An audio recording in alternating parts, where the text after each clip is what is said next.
Olá, muito obrigado por nos receber em sua casa e participar conosco do Começo de Conversa, um programa de entrevistas diferente, um bate-papo franco, aberto, sem censura. Um programa transmitido pela UNEC TV e retransmitido pela TV Sistec. O Começo de Conversa de hoje está mais uma vez imperdível, sobretudo para os apreciadores de uma bebida que é idolatrada pela grande maioria dos brasileiros, uma verdadeira paixão nacional.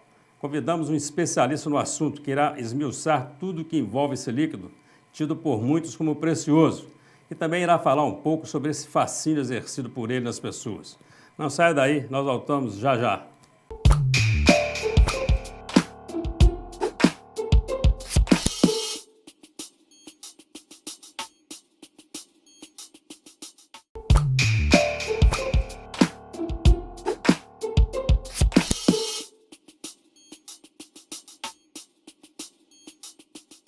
Estamos iniciando mais um Começo de Conversa aqui pela UNEC TV, com retransmissão pela TV Sistec.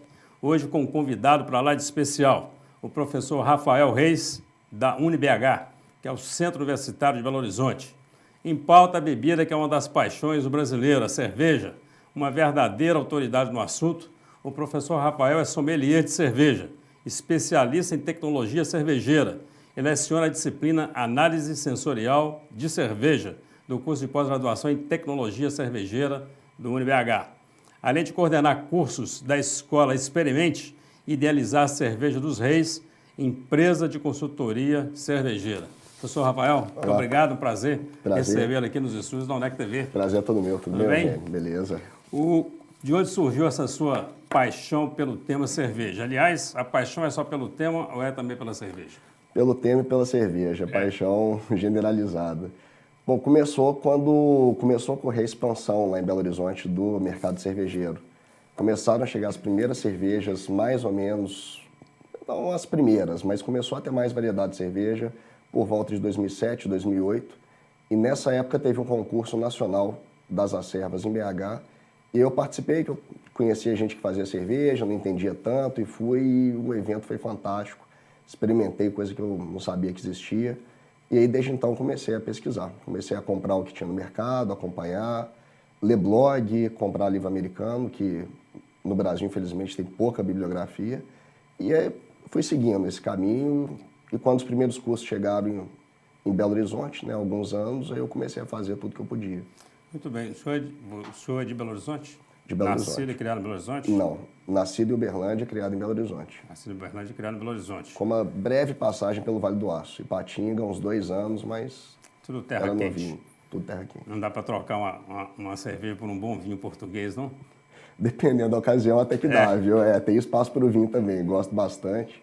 Aprecio fermentados de um modo geral, mas a paixão mesmo é a cerveja. Dentro desse espírito de consumir com moderação, né? Qualquer bebida alcoólica, o senhor é um consumidor de cerveja? Quanto mais? É mesmo? Sou um consumidor de cerveja, sim. Gosta da cerveja? Gosto de beber em casa, aprecio abrir uma garrafa especial, tomar sem compromisso com os amigos também na rua, no bar, né? BH, aquela história, não tem mar, mas tem bar, então a gente gosta de sentar na calçada e tomar uma cervejinha lá sem compromisso, mas de um modo geral a cerveja é bem presente. Assim. Belo Horizonte ainda há segurança para esse funcionamento dos bares, pelas calçadas? Você vai ali na Savassi, né? Bar para todo lado? Savassi, Prado, Santa Teresa, para todo canto, funciona bem. Quem é que procura um curso de pós-graduação sobre fabricação de cerveja? Bom, hoje a gente tem um público forte, que é o público homebrew, né, que é o cervejeiro caseiro, que quer, por exemplo, aprimorar a técnica. De repente ele quer conhecer a fundo, não é o objetivo dele ser um cervejeiro profissional, e ele quer ter uma certificação e quer ter um conhecimento também para que ele possa, de fato, fazer uma cerveja muito boa, né, de forma criteriosa, possa repetir receita, melhorar o equipamento, melhorar o processo. Então, esse é um público que é bastante frequente. E a outra parte é o pessoal que realmente quer investir, quer crescer no meio cervejeiro, quer abrir cervejaria, quer entender melhor o mercado e quer, talvez, transformar isso em uma fonte de renda, às vezes mudar de profissão. É o público predominante lá do nosso curso. Muito bem. Tem pesquisa que fala que o Brasil ele consome quase 2 vezes mais álcool que a média mundial. A cerveja participa com que percentual nisso? Ou seja, o brasileiro ele bebe mais cerveja que vinho, que é a famosa cachaça nossa. Quer dizer, qual a colocação da cerveja nesse consumo de álcool do brasileiro? Bom, o Brasil não é um país cervejeiro. Não Pensando é. em Brasil, não é um país cervejeiro ainda. Achei que... Não é a bebida mais consumida, até em função do preço fica um pouco proibitivo, principalmente para as pessoas mais pobres, né? Que como cerveja você bebe em quantidade, uma latinha, uma garrafa talvez não fique caro, mas em quantidade isso pode onerar a pessoa que não tem recurso. Então a cachaça é muito consumida. E pensando também nos países cervejeiros, o Brasil hoje deve estar numa faixa de 68 litros per capita, o consumo anual, o que é considerado baixo perto de muitos países cervejeiros, perto da República Tcheca, perto da Alemanha.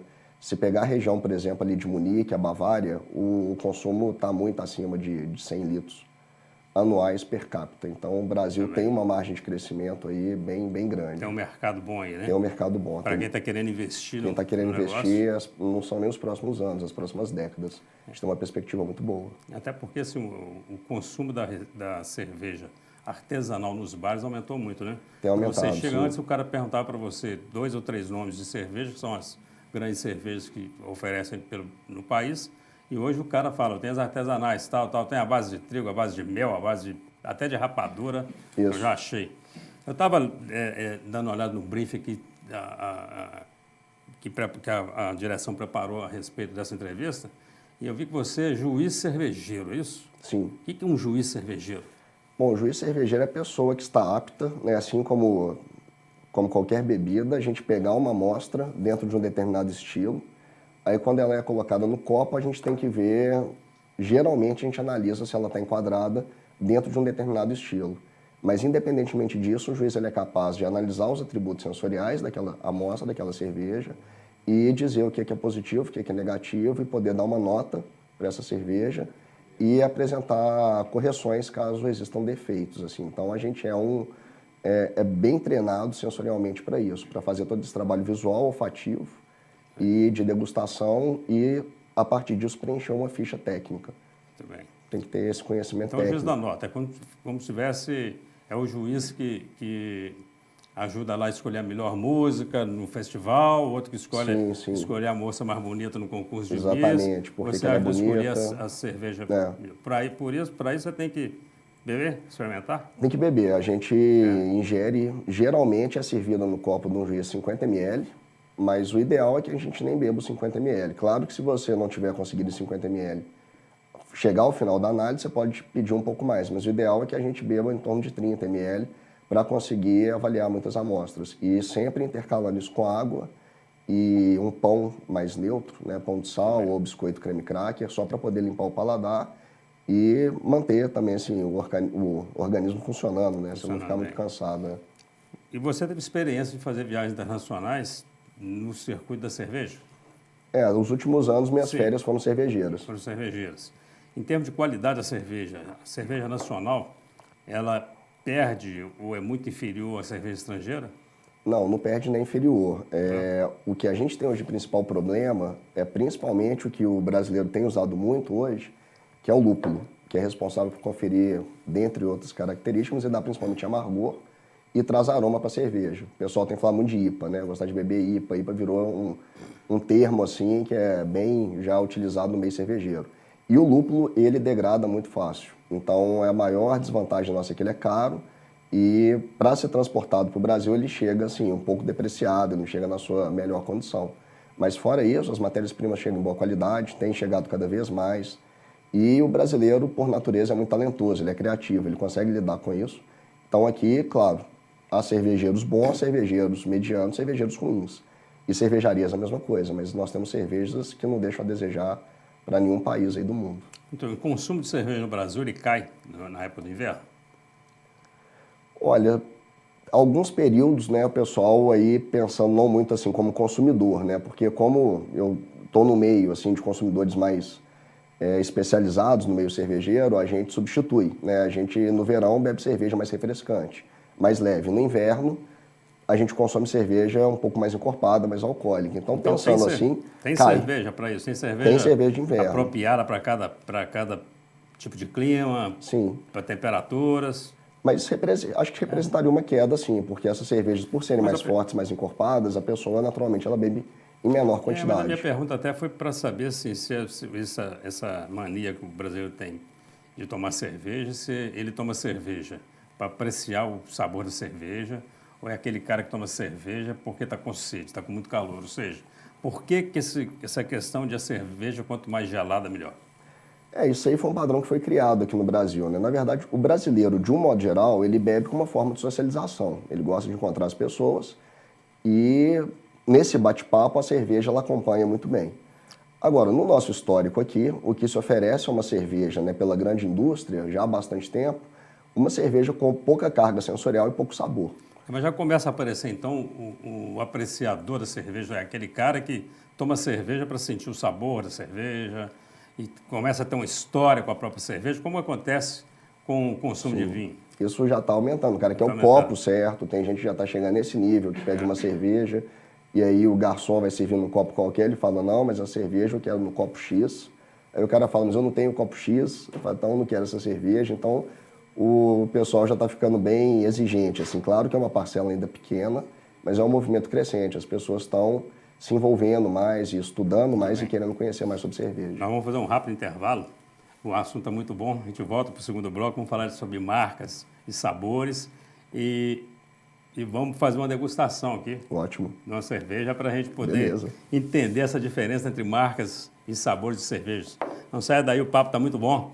Pega a sua cerveja lá na geladeira aí, tome enquanto assiste o começo da conversa. Nós voltamos já já.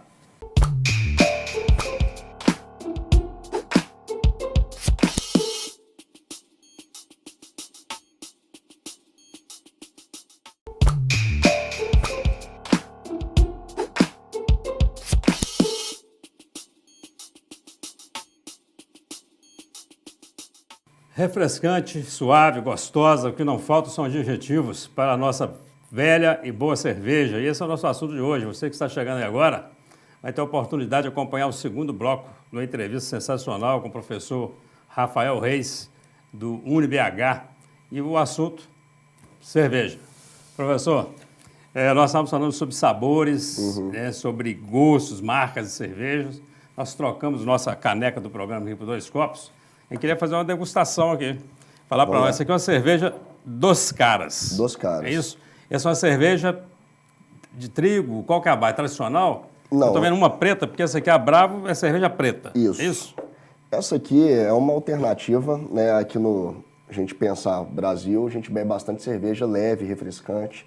E essa é uma cerveja inglesa, né? A base dela, característica, a escola seria inglesa, com um toque que eles colocaram que seria raspa de laranja. Mas é uma cerveja que tem uma base de malte interessante, não é muito forte, ela é pouco alcoólica, bem leve. Um alcoólico bem leve. Chama de cerveja leve? Sim, 3,8 de álcool. Então é uma cerveja, assim, para ser bebida mesmo, num dia bem quente, para poder refrescar, mas é bastante saborosa, bastante aromática, então é bem interessante.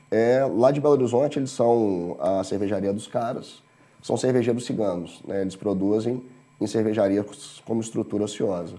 E essa aqui já é da Baker, que é uma cervejaria relativamente grande, né, que já está no mercado há bastante tempo, já consegue distribuir, né, em boa parte do Brasil. E é uma cerveja escura, forte, mais alcoólica, mas o que é legal, foi bastante premiada nos últimos anos, é que ela passa por barril de amburana. Então ela tem uma característica amadeirada e tem também um toque especial aqui da nossa cultura. Altera. Da mesma forma, a cachaça que passa pela madeira, né, ela pega um pouco dessa resina, desse aroma característico. Essa cerveja também, ela vai trazer esse amadeirado, pouco de tosta. E tem que tomar muito cuidado, porque a amburana é muito forte. Então, para a cerveja ficar boa, tem que ser equilibrado. Muito bem. Então, as cervejas comuns que nós conhecemos aqui, eu não sei, tem que ver com o meu editor se a gente pode falar o nome dela aqui, com o meu diretor. Vou falar, se não puder, ele edita. Ele edita Skol, depois. Brahma, Bavária, essas conhecidas. Qual a diferença dela para essas cervejas artesanais? Quer dizer, é o mesmo tipo de cerveja, a base é a mesma, isso? Não. O modelo de produção é o mesmo? Não. O modelo de produção, claro, é de ponta, né? São empresas multinacionais, são empresas que investem absurdamente em tecnologia. Não tem comparação com uma planta, por exemplo, da Ambev, uma planta cervejeira de uma microcervejaria. Agora, por outro lado, eles trabalham com o mercado de massa. Então, é uma cerveja que o próprio rótulo indica que ela tem malte, mas ela leva carboidratos, ela leva adjuntos. Sim. Né? E o teor de lúpulo dela é muito baixo.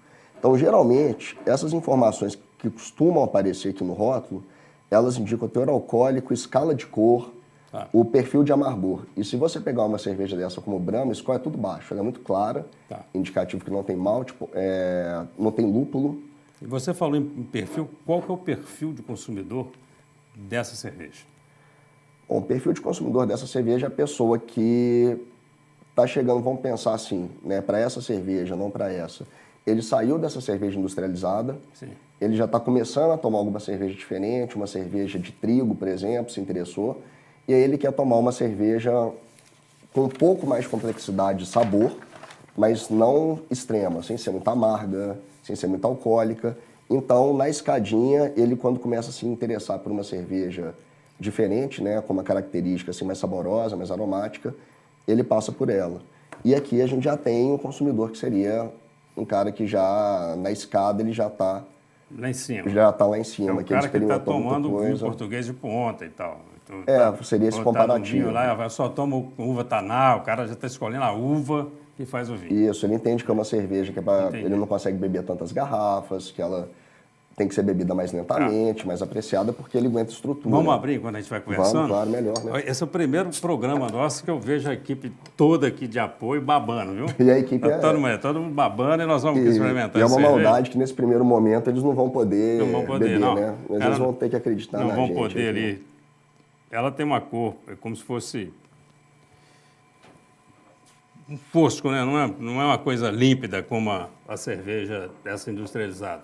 Não, isso aqui é opção dos cervejeiros, né? Porque na indústria você pode filtrar a cerveja, só que quando você filtra, você tira um pouco de complexidade, você perde um pouco do aroma da cerveja. Muito bem. E no caso, uma cerveja que leva raspa de laranja, essa tem lúpulo. Você percebe no gosto dela um pouco de laranja. Tem. E se filtrar, ela no copo ela fica limpinha, né? E o consumidor gosta disso, mas ao mesmo tempo ela perderia um pouco de complexidade de aroma. E uma cerveja leve, né? É uma extremamente leve. Menos de 4% de álcool. Então isso aqui dá para beber várias e continuar conversando sem... A gente tem que falar com o pessoal que tem que beber com moderação, né? Porque senão fica parecendo, nós estamos fazendo uma ode aqui. Claro, sim. Beba sempre com moderação. Várias, eu quis dizer 2 garrafas. Não é? Mais de uma, 2 Exatamente. no máximo, assim, nunca mais. Você é um sommelier. Sou um sommelier de cerveja. Sommelier de cerveja. Gostou? Gostei, muito boa. Levinha, né? Muito leve. Fala para nós aí sobre o trabalho de um sommelier.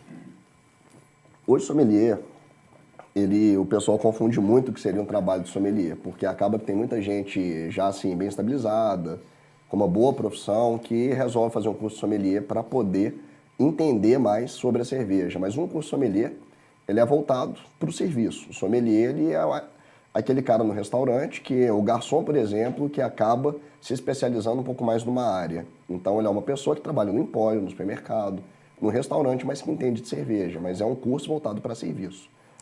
A palavra-chave, assim, o sommelier, o que ele faz? Serviço de cerveja. Então, o público seria esse. Mas acontece que o público que acaba procurando o curso de sommelier não é um público que necessariamente quer fazer serviço, é gente que quer conhecer mais sobre cerveja. Muito bem. Quer entender um pouco mais, né? Isso. Cervejas artesanais são confiáveis? São confiáveis, mas, claro, né, é produção de alimento. Então, a pessoa ela tem que ter um controle microbiológico, a cervejaria tem que ser bem limpa. O pessoal brinca, né, acha que cervejaria ou que cerveja tem muito glamour, que você fica só pensando, elaborando receita e fazendo cerveja. Na verdade, a maior parte do tempo você está preocupado com a limpeza, com sanitização, para garantir que você não tenha nenhuma contaminação que possa comprometer essa amostra. Então, infelizmente, tem cerveja no mercado que tem problemas, mas a maioria dos cervejeiros cuida bem disso. Cerveja é como vinho, quer dizer, ela tem a cerveja própria para determinado tipo de alimento? Cerveja e churrasco é uma combinação boa mesmo? E a cerveja é a cerveja clara? Quer dizer, ou pode ser a cerveja Não, aí escura? não. Aquela cerveja clara, né, que geralmente está no churrasco, a gente bebe em quantidade, ela não tem atributos, quase. Ela é refrescante, ela mata a sede, tem um sabor muito leve. Então, para harmonização, e o churrasco que tem tosta, a carne já tem mais estrutura, não seria a melhor opção. Seria uma cerveja com mais complexidade até do que essa para um churrasco, uma cerveja escura, porque aí você está combinando, por exemplo, o tostado da carne, né, com os maltes escuros que vão nessa cerveja escura. Então aí você tem mais uma combinação por semelhança, mas a cerveja escura, pouco alcoólica, sem ser assim, extremamente complexa, ela é melhor do que uma cerveja clara no churrasco, com certeza. Muito bem. E tem cerveja para todo tipo de encontro gastronômico? Tem. Ou seja, para uma determinada comida não vai comportar cerveja. Por exemplo, uma noite italiana, que você só tem massas. Tá. Tem lugar para cerveja? Tem lugar para cerveja. É? Dependendo, sim, né? Claro que tem que pensar no acompanhamento. Se é uma massa mais leve, molho pesto, né? Então você tem que pensar numa cerveja que também não tenha tanta complexidade, tanta estrutura. Se já for com um molho, por exemplo, a bolonhesa, você vai ter que pensar numa cerveja que tem um pouco mais de complexidade para poder fazer a harmonização com a carne, né? Que seria o destaque do prato. Mas sim, o princípio de harmonização é muito semelhante com o do vinho, só que a cerveja ela tende a ser um pouco mais versátil. Você é mais consegue, fácil. você como um juiz cervejeiro, um sommelier, você consegue perceber só no paladar se uma cerveja é boa, se ela é ruim, Sim, sim. se ela é forte, se ela é leve, É. mesmo que feche o rótulo, quer dizer, chega sem rótulo, te dá 2, 3 tipos de cerveja diferentes, você consegue falar, essa é uma cerveja leve, você consegue perceber isso pelo paladar. Sim, mas começa primeiro no aroma. No aroma. No aroma. Então, pelo aroma, a gente já começa a Você identificar. está falando em aroma, essa aqui tem um cheirinho de laranja, né? Tem um Sim. cheiro também, tem. Muito boa cerveja, hein? Coisa cítrica, essa cerveja É a dos caras. dos caras.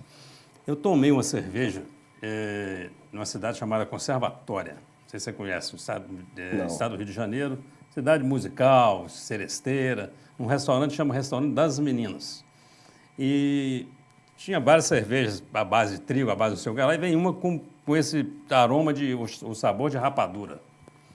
E amargava demais, rapaz. E depois o garçom falou, ninguém gosta de tomar essa cerveja de rapadura. A de mel era uma beleza, você sentia o cheiro do mel, e a rapadura dava aquele amargor. É cerveja mal feita ou a rapadura vai dar esse efeito mesmo? Não, ali Esse no caso, contraste? a rapadura, ela aparece um pouquinho no aroma e é aquela história, para tentar dar uma característica, vamos dizer, mais regional, brasileira para a cerveja. O que dá o amargor é o lúpulo. Não tem nada a ver com a rapadura. Não tem nada a ver. A rapadura, teoricamente, até por ser doce, se ela aparecesse muito, ela ia até equilibrar esse amargor. Ela vai aparecer ali mais no aroma, mas o que dá o amargor mesmo é essa pancada de lúpulo que algumas cervejas têm. Muito bem, nós apreciamos aqui a cerveja dos caras, uma ótima cerveja, nós vamos para um rápido intervalo, e eu queria experimentar, no nosso terceiro e último bloco, a cerveja Brava. Claro.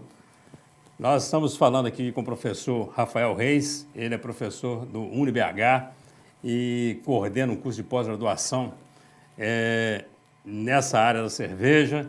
Ele é sommelier, ele é juiz cervejeiro. Não saia daí, está muito bom o papo, nós voltamos já já.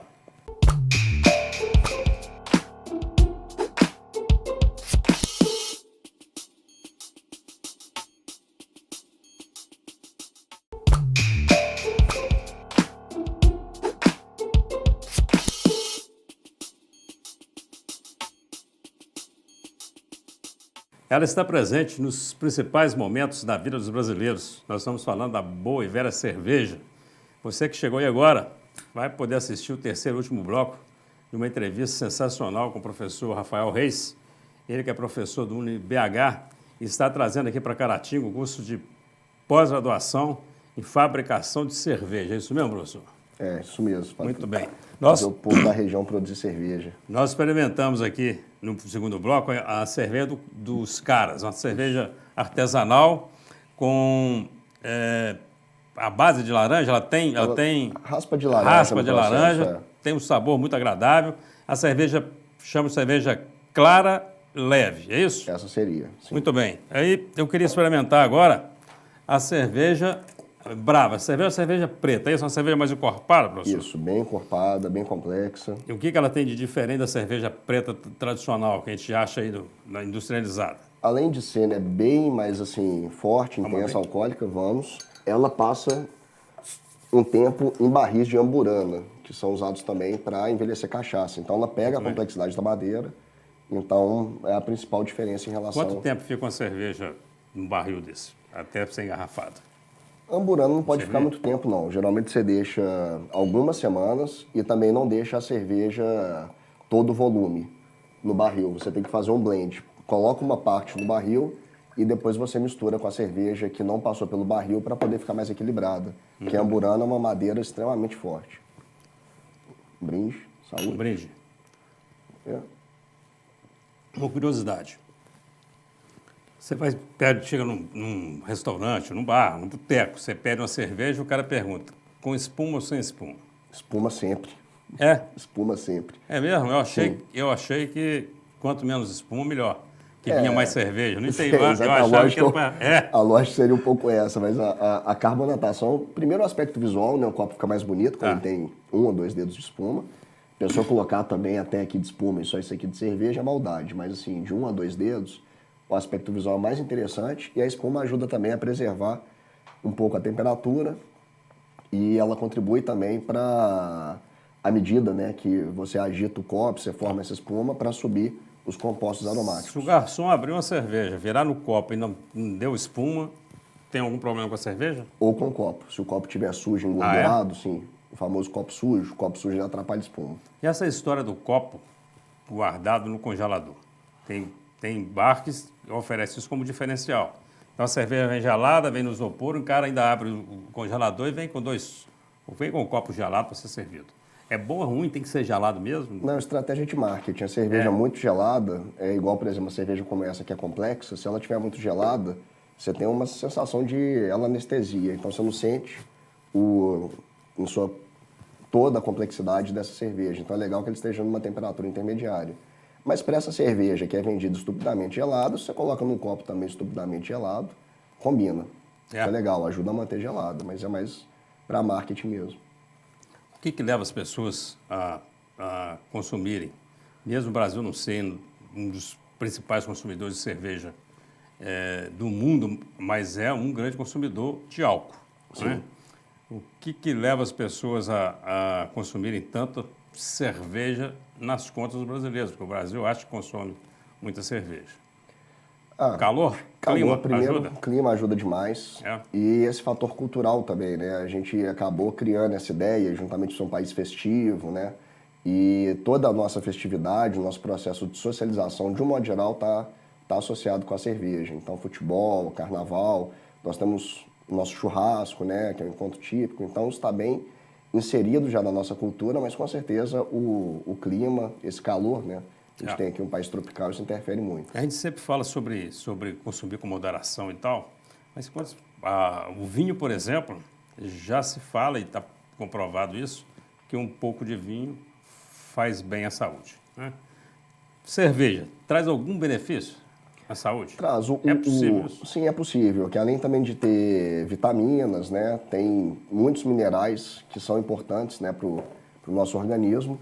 O próprio álcool ele tem um efeito benéfico, além de ser relaxante, né, ser dilatador, é diurético, mas com moderação. Então, o vinho, eles falam aproximadamente uma taça. A cerveja, não uma cerveja muito alcoólica, mas a cerveja poderia, alguns estudos mais recentes, em torno de meio litro para um homem, por exemplo, e uma latinha, aproximadamente, para a mulher. Mas é considerado consumo saudável. O excesso faz mal? O excesso faz mal. Que tipo de problema pode trazer o consumo de cerveja? O senhor que é um sommelier, um juiz cervejeiro, um entendido no assunto. Fisiologicamente, o fígado sofre um pouco, ele vai ficar prejudicado com o consumo prolongado de álcool. Agora, o principal problema também é social, né? Briga, mudança de comportamento, acidente de trânsito. Então, a gente tem muitas coisas negativas associadas ao consumo exagerado de álcool. Muito bem. Vocês estão chegando aqui em Caratinga com uma extensão de um curso, não, com a pós-graduação feita pela UNEC, é isso, Centro Universitário de Caratinga? Isso, a gente preferiu oferecer módulos, né? A gente fez um curso completo, mas com a possibilidade também da pessoa poder fazer módulos direcionados para aquilo que é mais interessante. O aluno vai aprender a fazer cerveja? Vai aprender a fazer cerveja boa. Aprender a fazer cerveja é relativamente fácil, agora tem que aprender a fazer cerveja boa. E o cara, para poder... eu quero fazer o curso, não quero ser vendedor de cerveja, não vou ser fabricante, mas eu quero poder em casa fazer uma cerveja para tomar com a família, com a esposa, com uma visita. O investimento em equipamento é muito caro? O valor total não é tão caro, assim, dá para conseguir produzir com panela e tem que pensar também que tem que ter uma geladeira para fermentar tudo, Tá, mas algo na ordem são dos... coisas que você tem em casa já. Já tem geladeira, tem panela. Sim, você pode usar, dá para começar com uns R$ 2.000. Ah, bacana. Com R$ 2.000 você consegue montar uma pequena fábrica em casa. Sim, bem artesanal. Bem artesanal. Sem muita automação, então vai ser um processo mais de cozinha mesmo. Você vai passar ali o dia fazendo a sua cerveja, cozinhando, e 3, 4 semanas depois ela está na garrafa. Essa aqui, por exemplo, passa por esse processo caseiro, é feito em casa. Bom, eu tenho uma pergunta aqui, que chegou para mim aqui por e-mail, e fala o seguinte. Quem domina a arte e não comete excesso, poderá apreciar o saboroso líquido por um longo período? Sim. Ou tem durabilidade isso? Fala, o sujeito toma cerveja há 10 anos, depois deve parar, porque de qualquer jeito toma pouco. Nada. Não? Que isso. Tem gente na Alemanha que começa cedo e vive 90, 100 anos de idade. É tranquilo, mas eles fazem parte da cultura, né? Eles têm um consumo que é quase que regular, né? É bem comum o alemão beber diariamente, mas ele não bebe em excesso. Ele toma determinada quantidade e vive, né, tranquilamente muito tempo. Muito tempo. O senhor, além de ser professor no assunto, de trabalhar na área, inclusive atuar como juiz em concursos, o senhor tem uma fábrica de cerveja, é isso? Em casa, não é indústria, eu sou cervejeiro caseiro. Caseiro, mas o caseiro para seu consumo de amigos ou você vende sua cerveja? Não, para meu consumo mesmo, eu gosto de fazer experiências. É essa aqui? Essa aqui é. Essa cerveja dos Reis? Isso. Vou mostrar aqui, porque a garrafa eu achei muito interessante, olha só. A garrafa também é artesanal. Isso é um padrão europeu, né? Não é a Bacana. nossa típica garrafa. Não é. Você já comprou ela pronta assim? Sim. Eu reaproveitei, né? Veio uma cerveja tcheca nessa garrafinha. Agora uma curiosidade, isso aqui quando você abre tem uma pressão. Tem uma pressão. Como tem da Coca-Cola, de refrigerante. Essa pressão, ela acontece depois que você fechou o líquido aqui dentro ou isso é fechado sob pressão mesmo? Tem as duas possibilidades. Eu posso já passar a cerveja com gás carbônico aqui e tampar, ou eu posso fazer uma segunda fermentação na garrafa. Entendi. Essa, por exemplo, é uma cerveja belga. Então, eu quis fazer o processo clássico. Quando eu passei a cerveja pronta para cá, eu coloquei mais um pouquinho de açúcar. Isso é controlado. E aí acontece uma outra fermentação. E aí esse gás que é formado, ele fica. Muito bem. Professor, o nosso tempo está acabando. Foi um prazer muito grande entrevistá-lo. Eu queria te agradecer, tirar um tempo aí da vir de Belo Horizonte para isso, para poder dar essa entrevista. Prazer. E muito bom experimentar essa cerveja. Eu acho que vou levar uma dessa para casa, hein? Vamos ver. Ótimo. E eu queria que você usasse a nossa câmara, está à sua disposição agora. Obrigado. O senhor pode ficar à vontade e deixar o seu recado aqui. Tá joia. Como sommelier, como juiz cervejeiro, como um professor da área, né? E como consumidor de cerveja. Pô, beleza. Fique à vontade. Bom, gente, primeiramente agradecer aqui a TV UNEC pelo convite, né? A gente está chegando em Caratinga muito bem recebido, não conhecia a região. E viemos também para lançar um curso do Centro Universitário de Caratinga, a UNEC, que é o Mundo da Cerveja Artesanal. A ideia é poder fazer com que vocês possam, né, aqui em Caratinga e região, ter cursos com uma boa base teórica para poder aprender a fazer cerveja, conhecer mais sobre estilos, entender um pouco de harmonização, entender sobre as matérias-primas cervejeiras, enfim, serão 5 módulos, cada um com uma proposta, e a ideia é poder introduzir mesmo, fazer uma imersão nesse mundo da cerveja aqui no interior de Minas Gerais, no Vale do Aço. Quem quiser, tiver interesse, é só entrar em contato no número 3322-7988. Obrigado. Professor, muito obrigado. Eugênio, eu que Os agradeço. estúdios aqui da UNEC TV estão sempre à sua disposição, ok? E você que assistiu essa entrevista, muito obrigado por sua audiência, muito obrigado pela atenção e até o nosso próximo encontro, se Deus quiser, com mais um Momento de Conversa. Até lá.